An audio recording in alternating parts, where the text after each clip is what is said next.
Assalamualaikum warahmatullahi wabarakatuh.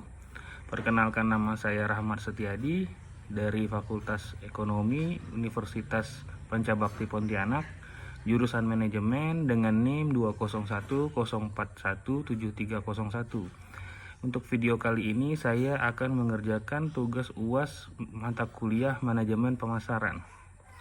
Untuk soal yang pertama, jelaskan pengertian saluran distribusi dan strategi distribusi intensif, eksklusif, selektif, serta kelebihan dan kekurangannya.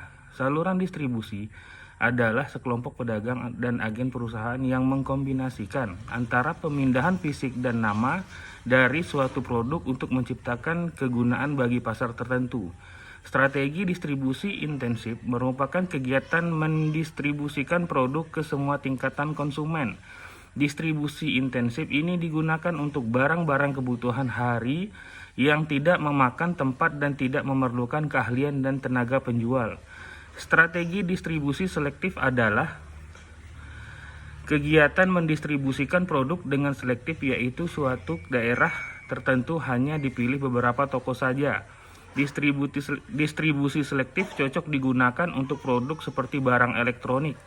Strategi distribusi eksklusif merupakan kegiatan mendistribusikan produk-produk spesial.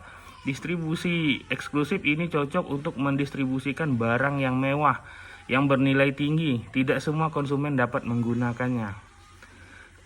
Yang kedua, apakah perbedaan antara bauran promosi dan bauran pemasaran? Jelaskan dengan faktor-faktornya, serta bagaimana cara menentukan anggarannya.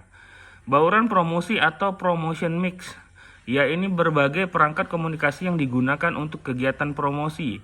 Penggunaan berbagai alat dalam melakukan promosi ini merupakan cara terbaik untuk dapat menyampaikan pesan tentang produk kepada target konsumennya secara efektif. Bauran promosi ini merupakan salah satu bagian dari bauran pemasaran atau yang sering disebut marketing mix. Bauran pemasaran adalah perangkat variabel pemasaran terkontrol yang digabungkan perusahaan untuk menghasilkan tanggapan yang diinginkan dalam pasar sasaran. Menurut pendapat Kotler 2005-264-1312, unsur bauran promosi atau promotion mix terdiri atas 5 perangkat utama, yaitu advertising. Advertising adalah setiap bentuk presentasi dan promosi non-personal yang memerlukan biaya tentang gagasan barang atau jasa oleh sponsor yang jelas, bisa melalui iklan media massa yang ada atau iklan luar ruangan seperti pemasangan billboard, spanduk, dan poster. Yang kedua, sales. Sales promotion merupakan berbagai insentif jangka pendek untuk mendorong keinginan mencoba atau membeli suatu produk atau jasa, meliputi panjang-panjangan di sejumlah titik atau lokasi penting pemasaran, bingkisan, diskon, kupon belanja. Public relation dan publicity merupakan berbagai program untuk mempromosikan dan atau melindungi citra ke perusahaan atau produk individualnya. Aplikasi dari komponen ini adalah ikut serta atau mengadakan acara-acara tertentu yang bersifat tidak murni, profil oriented dengan instansi lain. Misalkan dengan menggelar acara dalam bakti sosial atau penggalangan dana. Personal selling adalah interaksi langsung dengan calon pembeli atau lebih untuk melakukan suatu presentasi, menjawab langsung dan menerima pesanan. Contohnya adalah sales presentation, pertemuan atau seminar penjualan. Intinya adalah dapat bertatap muka secara langsung atau melalui telepon. Direct marketing. Cara ini merupakan promosi dengan menggunakan surat telepon, faksimil, email, dan alat penghubung non-personal lain untuk berkomunikasi secara dengan atau mendapatkan tanggapan langsung dari pelanggan tertentu dan calon pelanggan. Cara menentukan anggaran promosi. Dalam mempertimbangkan variabel promosi yang akan dipergunakan dalam perusahaan, kadangkala anggapan yang dipergunakan adalah bahwa dana promosi telah ada. Dalam kenyataannya, penentuan anggaran promosi justru dilakukan sebelum pemilihan bauran promosi. Idealnya, anggaran promosi ditentukan dengan cara menghitung marginal revenue yang diperoleh dari tambahan setiap unit uang yang dikeluarkan dalam bauran promosi. Selama marginal revenue yang diperoleh lebih besar dari marginal cost untuk promosi, maka penambahan dana promosi masih dapat dibenarkan. Masalah utama dalam penerapan metode ini adalah pada penentuan marginal revenue itu tersendiri. Perusahaan sangat jarang atau bahkan tidak mengetahui berapa banyak revenue yang diperoleh dari setiap tambahan dana yang dikeluarkan untuk promosi. Dikarenakan keterbatasan itu, maka perusahaan dapat menggunakan alternatif lain, yaitu Objective Task Method. Penggunaan metode ini memerlukan serangkaian langkah, yaitu penentuan tujuan promosi, menentukan strategi atau gugus tugas yang dibutuhkan untuk mencapai tujuan ini, menentukan jumlah pengeluaran yang dibutuhkan dalam implementasi strategi untuk melakukan justifikasi atas anggaran yang ditetapkan. Manajer pemasaran harus menggunakan asumsi tertentu yang mampu menjelaskan tentang tujuan dan mengapa hal itu dilakukan. Metode presentasi penjualan. Cara yang dapat ditempuh dalam mengestimasi besarnya anggaran promosi adalah dengan menentukan persentase tertentu penjualan periode yang lalu atau perkiraan penjualan tahun yang akan datang. Metode persentase penjualan ini banyak dipergunakan karena beberapa alasan. Pertama adalah sederhana dan mudah untuk dilakukan. Kedua, pengeluaran promosi akan bervariasi di antara berbagai merek produk. Yang ketiga, dengan menggunakan metode ini, maka pengeluaran untuk promosi dapat diperkirakan sebelumnya. Namun demikian, beberapa kelemahan yang melekat dalam metode persentase penjualan sebagai dasar penetapan anggaran promosi adalah sangat tidak logis mengaitkan secara langsung perakiraan pengeluaran dengan data masa lalu. Ini berarti bahwa penjualan menentukan bauran promosi, demikian pula sebaliknya. Dengan kata lain, apabila penjualan masa lalu adalah nol, maka perusahaan tidak perlu menganggarkan sejumlah dana untuk promosi. Penjualan tidak secara langsung mencerminkan profitabilitas. Produk dengan margin keuntungan kecil kadang kala menghasilkan volume penjualan tinggi. Kalau anggaran ditetapkan berdasarkan perakiraan penjualan, ada kecenderungan manajer pemasaran menaikkan angka perakiraan penjualan untuk menjamin bahwa ketersediaannya dana promosi produk. Competitive parity. Bentuk pendekatan lain yang dapat juga dipergunakan untuk menetapkan anggaran promosi adalah dengan mengimbangi anggaran pesaing. Metode ini dilakukan dengan cara menentukan anggaran promosi dari persentase penjualan 2 atau 3 perusahaan pesaing. Walaupun cara seperti ini menunjukkan perkiraan dalam menghadapi pesaing, tetapi tidak ada jaminan bahwa perusahaan akan memperoleh gambaran yang akurat tentang pesaing. Sangat mungkin terjadi dengan menggunakan persentase penjualan industri, perusahaan akan menggunakan kesalahan para pesaing sebagai dasar penentuan anggaran promosi perusahaan. Metode arbitrary. Banyak perusahaan tidak menggunakan proses perencanaan formal dalam menentukan besarnya anggaran promosi. Anggapan yang dianut adalah bahwa tidak ada kaitannya antara volume besarnya dana untuk promosi. Oleh karena itu, dasar yang dipergunakan untuk menentukan anggaran promosi adalah pada kemampuan perusahaan untuk menyediakan dana. Kelemahan cara macam ini adalah bahwa perusahaan tidak bisa mengaitkan promosi dengan penjualan, yang berarti sulit untuk menilai kinerja bagian penjualan. Ketetapan justifikasi yang dilakukan manajer akan sangat menentukan keberhasilan promosi. Soal yang ketiga, bagaimana cara atau strategi marketing untuk UMKM yang baru berkembang? Yang pertama, perkuat nama brand bisnis. Strategi pemasaran bisnis yang pertama bukan tentang seberapa besar keuntungan yang dapat kamu raih maupun seberapa banyak laba yang bisa kamu rangkuh dalam jangka waktu dekat. Namun yang penting di sini adalah seberapa besar brand dan kekuatan produk yang sedang kamu jalankan sehingga dapat berpotensi untuk menghasilkan penghasilan dalam jangka waktu yang panjang. Yang kedua, pelajari banyaknya kompetitor. Tidak ada hal lain yang lebih sulit dan juga lebih mudah selain kamu mencoba untuk mendalami dan mengetahui lebih dalam mengenai kompetitor yang menjadi sainganmu dalam berbisnis. Mengetahui di sini artinya mengetahui apa kelebihan dan kelemahan kompetitor tersebut. Jika kamu mengetahui apa yang menjadi kelebihan dari kompetitor tersebut, maka kamu bisa mencontohnya, dan sebaliknya jika kamu mengetahui kelemahan kompetitor tersebut, maka jauhilah. Yang ketiga, aktif dalam berpromosi. Promosi erat kaitannya dengan penguatan brand produk dan peningkatan nilai di mata para konsumen. Semakin efektif nilai pemasaran dan promosi yang kamu jalani serta diaplikasikan, maka akan semakin besar pula peluang keuntungan yang akan kamu dapatkan. Soalan yang keempat. Dengan adanya promosi, produsen atau distributor mengharapkan kenaikan angka penjualan. Sebutkan dan jelaskan tujuan promosi. Tujuan utama promosi adalah menangkap pasar dan meningkatkan volume penjualan. Tujuan promosi adalah untuk meningkatkan kesadaran, menciptakan minat, menghasilkan penjualan, atau menciptakan loyalitas merek. Menginformasikan. Tujuan promosi adalah menginformasikan pasar mengenai keberadaan suatu produk baru. Tujuan promosi ini juga meliputi informasi cara pemakaian yang baru dari suatu produk, perubahan harga, jasa, dan yang disediakan, meluruskan kesan yang keliru dan mengurangi ketakutan atau kekhawatiran konsumen.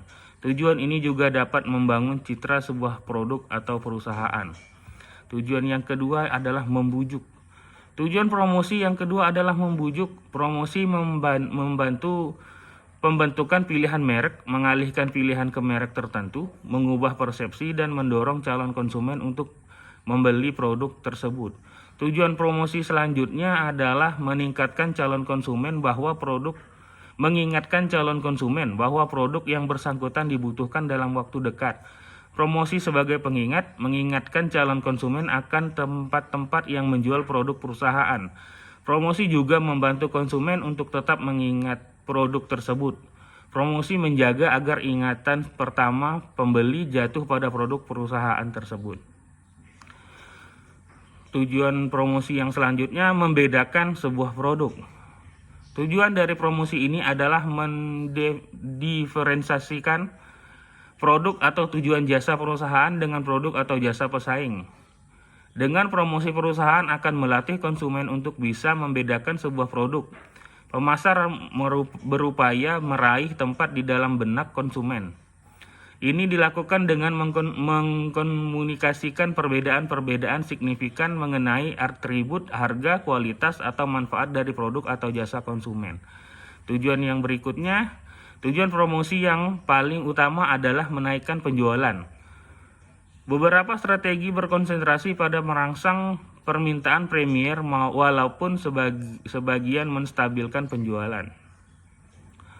Tujuan promosi berikutnya menstabilkan penjualan. Stabilisasi penjualan adalah tujuan lain dari promosi. Perusahaan biasanya mempromosikan konten penjualan selama periode penurunan penjualan dan memotivasi tenaga penjualan dengan menawarkan hadiah-hadiah seperti liburan, televisi, dan beasiswa kepada mereka yang meraih target tertentu. Tujuan promosi yang terakhir adalah menonjolkan nilai produk. Sejumlah promosi diajukan untuk menonjolkan nilai produk dengan menjelaskan manfaat-manfaat kepemilikan dari produk yang kurang dikenal pembeli. Soalan yang kelima, coba Anda identifikasi konsep inti pemasaran masing-masing dengan penjelasan singkat. Bagaimana kedudukan dan peran pemasaran untuk saat ini dan di masa yang akan datang dibandingkan dengan fungsi bisnis lainnya. Yang pertama, konsep inti pemasaran diantaranya adalah target market. Pasar bersifat heterogen, maka pasar dapat ditentukan berdasarkan segmentasi dan pasar sasaran. Segmentasi ialah pengelompokan pasar berdasarkan variabel segmentasi menjadi kelompok-kelompok homogen. Targeting ialah menetapkan pasar atau pasar sasaran. Kebutuhan manusia meliputi kebutuhan fisik seperti pangan, pakaian, pakan, kebutuhan sosial seperti perasaan memiliki, kebutuhan pribadi seperti pengetahuan dan ekspresi diri, keinginan yang didukung dengan daya beli, maka dapat dikatakan demand. Tidak semua keinginan dapat menjadi demand jika tidak didukung dengan daya beli. Produk dan servis. Produk ialah suatu yang dapat ditawarkan dan dijual ke pasar, maka sesuatu tersebut harus dikelola dan dikembangkan karena akan dijual di pasar. Untuk sekarang, hal yang dapat dijual atau yang dibutuhkan konsumen ialah good, service, idea, information, experience, person, place, dan organization. Value and satisfaction. Nilai adalah perkiraan konsumen atas seluruh kemampuan produk untuk memuaskan kebutuhan, menurut Kotler dan Keller 2006-10. Kedudukan dan peran pemasaran saat ini dan masa yang akan datang sangat penting bagi perusahaan karena konsep pemasaran menegaskan bahwa kunci untuk mencapai sasaran organisasi adalah perusahaan harus menjadi lebih efektif dibandingkan para pesaing dalam menciptakan, menyerahkan, dan mengkomunikasikan nilai pelanggan kepada pasar sasaran yang terpilih. Soal yang keenam, bagaimana pemahaman Anda tentang segmenting, targeting, dan positioning dalam kegiatan pemasaran? Mengapa segmenting perlu dilakukan dan sebutkan apa saja yang dapat dijadikan dasar segmentasi itu? Jelaskan secara singkat. Segmenting atau yang sering dikenal dengan segmentasi pasar merupakan tindakan mengklasifikasikan pasar ke dalam kelompok-kelompok dengan berbagai kategori sehingga kondisi tersebut memungkinkan kebutuhan produk yang berbeda atau kombinasi pemasaran yang terpisah. Targeting atau menetapkan target pasar yang ingin Anda sasar. Targeting merupakan tindakan menilai ketertarikan dan minat dari beragam segmen pasar. Kemudian menentukan segmen pasar mana yang akan Anda jadikan sebagai target pasar. Target pasar dipahami sebagai kelompok yang dipilih oleh suatu bisnis untuk dijadikan sebagai calon pelanggan dengan melakukan penargetan dan segmentasi. Positioning atau penempatan produk yang merupakan upaya untuk menempatkan posisi produk dalam menghadapi persaingan. Pengembangan strategi pemasaran ini bertujuan untuk mempengaruhi tentang bagaimana suatu segmen pasar tertentu menilai produk maupun jasa ketika dibandingkan dalam kompetisi pasar. Sementara dalam menentukan posisi pasar, Anda harus menunjukkan bahwa produk bisa dibedakan dari kompetitornya. Mengapa segmenting perlu dilakukan dan sebutkan apa saja yang dapat dijadikan dasar segmentasi tersebut. Yang pertama, fokus alokasi sumber daya. Segmentasi membuat perusahaan bisa fokus dalam melayani dan mengembangkan komunitas pelanggannya dengan skala prioritas. Segmentasi ini menentukan segmen mana yang bisa dilayani dengan baik dan di mana perusahaan mempunyai keunggulan kompetitif terbesar. Dengan ini perusahaan bisa memfokuskan energi, biaya, dan perhatiannya pada segmen khusus itu. Yang kedua, menentukan strategi dan taktik. Segmentasi akan memberi referensi dan dasar pembentukan positioning. Dengan positioning, perusahaan mampu memberi landasan diferensiasi produk, bauran pemasaran, dan strategi lainnya. Yang ketiga, faktor kunci mengalahkan pesaing. Dalam hal ini, perusahaan harus bisa membuat segmentasi dengan sudut pandang dan cara yang berbeda dari yang dilakukan pesaing. Yang ketujuh, bauran pemasaran. Soalan yang ketujuh, bauran pemasaran dalam kerangka program pemasaran perlu dirancang atau dikembangkan dan dilaksanakan sesuai dengan situasi pemasaran. Coba Anda identifikasi unsur-unsur bauran pemasaran itu, masing-masing dengan penjelasan dan contoh bagaimana pula unsur-unsur bauran pemasaran itu berinteraksi. Bauran pemasaran terdiri dari produk, price, place, dan promotion. Produk, apapun yang dapat dijual ke pasar untuk memenuhi keinginan dan kebutuhan pasar. Produk ini contohnya macam-macam produk, kualitas, desain, fitur, brand, packaging, size, atau service. Price atau harga, suatu yang dikeluarkan konsumen untuk membeli suatu produk. Sesuatu yang biasanya ditetapkan oleh penjual terhadap produk yang dihasilkan dengan mempertimbangkan biaya-biaya yang dikeluarkan saat proses produksi. Price ini contohnya list price, diskon, payment, periode, atau kredit. Place atau tempat. Penempatan atau pendistribusian suatu produk untuk dijual ke pasar, contohnya meliputi channel, converse, location, inventory, transport. Promosi sejenis komunikasi yang memberikan penjelasan yang meyakinkan calon konsumen tentang barang dan jasa. Promosi ini contoh iklan, promosi penjualan, sales force, public relation, dan pemasaran langsung. Soalan yang ke-8. Terdapat tahap-tahap dalam melakukan customer profitability analysis atau CPA menurut Woman 200872, sebutkan dan jelaskan. Yang pertama, mengidentifikasi customer. Dalam mengidentifikasi konsumen, pada dasarnya konsumen itu dapat dikelompokkan berdasarkan selera, usia, tingkat sosial, cara pendistribusian, kebutuhan konsumen, referensi, pendapatan, dan lain-lain. Yang kedua, menghitung customer revenue dan customer cost.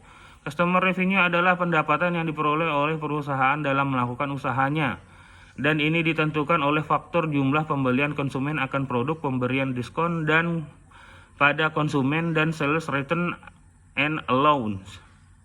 Customer cost adalah biaya yang dibebankan kepada konsumen pada saat konsumen mengkonsumsi produk atau aktivitas Hongren 2383. Mengelompokkan biaya konsumen dalam customer cost hierarchy dalam cost pool yang berbeda dengan dasar dari perbedaan atas cost driver atau dasar pengalokasian biaya yang dibedakan menjadi 4 kategori, yaitu customer unit level cost, sumber daya yang dikonsumsi setiap unit yang terjual pada konsumen.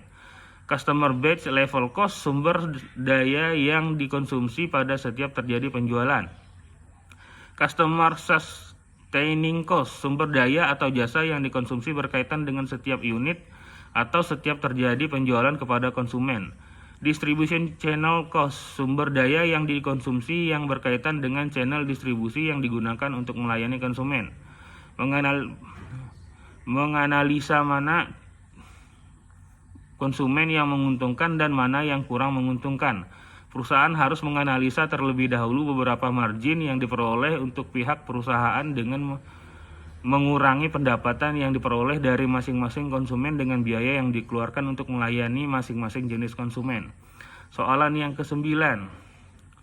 Silahkan buka link siapa pembicara dalam video ini dan pembicara itu berasal dari mana dan mengajar di mana. Sebutkan dan jelaskan teori yang dibicarakan oleh pembicara tersebut dalam video tersebut. Pembicara berasal dari narasumber dari kanal YouTube Sinau Santuy. Dari video yang kita dengar dapat disimpulkan bahwa setiap teori yang bersinggungan langsung mengenai kualitas pelayanan merupakan suatu keharusan dan harus dimiliki oleh perusahaan baik yang memproduksi barang maupun jasa pelayanan. Pola konsumsi dan gaya hidup masyarakat menuntut perusahaan untuk mampu memberikan pelayanan yang berkualitas. Keberhasilan perusahaan dalam memberikan pelayanan yang berkualitas dapat ditentukan dengan pendekatan service quality. Service quality adalah perbandingan antara kenyataan dan harapan konsumen. Jika kenyataan ternyata yang diterima lebih dari diinginkan, maka pelayanan yang diberikan dapat dikatakan bermutu dan konsumen akan merasa puas. Dan sebaliknya, jika kenyataannya ternyata kurang dari yang diharapkan, maka pelayan dinyatakan tidak bermutu. Maka dapat disimpulkan bahwa pelayanan konsumen merupakan aktivitas pelayanan yang diberikan kepada konsumen, baik sebelum transaksi, saat transaksi, dan sesudah transaksi. Menurut para pemasar, dalam menciptakan pelayanan perlu diperhatikan elemen-elemen pelayanan antara lain rehabilitasi atau kehandalan, responsiveness, daya tanggap, insurance, kepastian atau jaminan, empathy atau empati, tangible atau bukti langsung atau hal-hal yang terlihat. Soalan yang ke-10, silahkan buka link ini dan tonton video. Dan setelah menonton video ini, apa yang dapat Anda ambil pelajaran? Video di atas merupakan gambaran kisah mengenai dua orang adik kakak yang mempunyai keterbatasan fisik dalam mencari pekerjaan. Atas segala usaha, kegigihan dalam bekerja walau sering mendapat cemoohan dari masyarakat, kedua kakak adik ini tetap memberikan pelayanan yang terbaik walau dalam keterbatasan mereka. Setelah hampir 3 tahun menjalani usaha tersebut, kedua kakak adik akhirnya sukses dengan caranya. Kesimpulannya bahwa kesuksesan itu tidak dilihat dari fisik tetapi dari usaha, tekad, dan kesabaran. Demikian video dari saya. Wassalamualaikum warahmatullahi wabarakatuh.